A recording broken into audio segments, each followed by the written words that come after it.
Bonjour à toutes et à tous, je vous rappelle que si la vidéo vous plaît, vous pouvez mettre un pouce bleu, la commenter ou encore la partager. Ça vous prend pas très longtemps et ça peut grandement aider à faire connaître la chaîne. Merci et bon visionnage.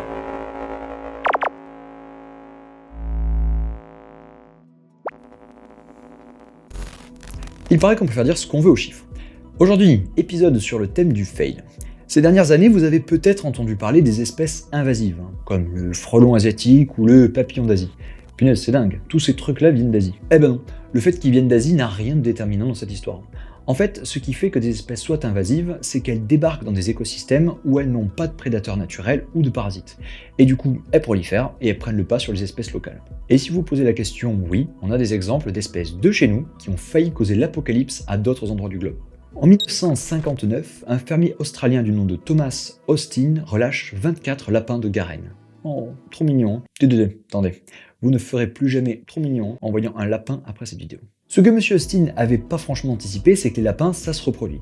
Et ça se reproduit bien. Si vous voulez, ils sont matures sexuellement après 4 mois de vie. Et puis, c'est pas comme les humains qui sont prompts à la procréation que quelques jours par mois. Eux, c'est plus ou moins tout le temps. En fait, c'est l'accouplement qui déclenche l'ovulation. En intégrant tout ça, on observe que les femelles ont environ 4 portées par an, et de 5 petits en moyenne. Donc, une femelle peut donner naissance à 20 nouveaux lapereaux tous les ans. Et comme il y a environ moitié mâle, moitié femelle, ça fait 10 nouvelles femelles qui vont procréer à leur tour. En plus, je vous l'ai dit, le lapin en Australie n'a pas franchement de prédateurs, du coup la mortalité est assez faible, et comme il peut vieillir jusqu'à 9 ans, les générations se chevauchent, en l'occurrence littéralement, et tout le monde produit des petits lapereaux. D'année en année, il y a de plus en plus de lapins qui font eux-mêmes de plus en plus de lapins, etc. En 1930, soit 62 ans après le lâcher de lapins de M. Austin, on estime le nombre de lapins en Australie non pas à 1000, non pas à 100 000, mais bien à 750 millions de lapinous. Tous descendants des 24 lapins originaux.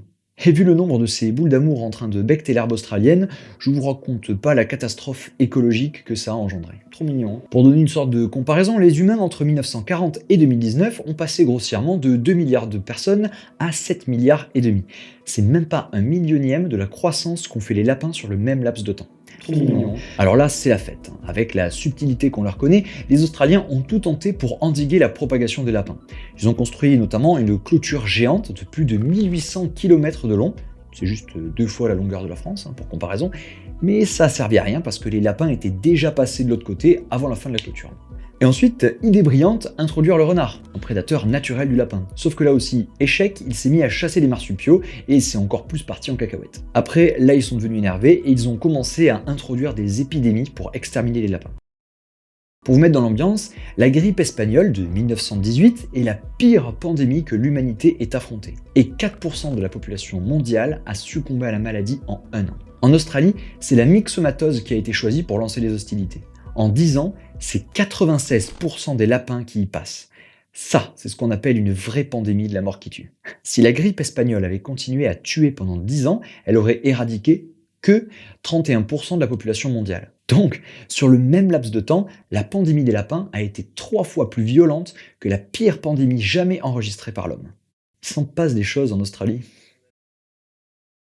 Rappelez-vous que l'authenticité de cette étude repose sur des valeurs peu précises et des arrondis scandaleux. Les populations de lapins en Australie sont encore aujourd'hui contrôlées via l'introduction régulière de maladies. Parce que après quelques années, les lapins et les souches infectieuses évoluent ensemble et se tolèrent mutuellement. Donc pas facile à gérer comme situation.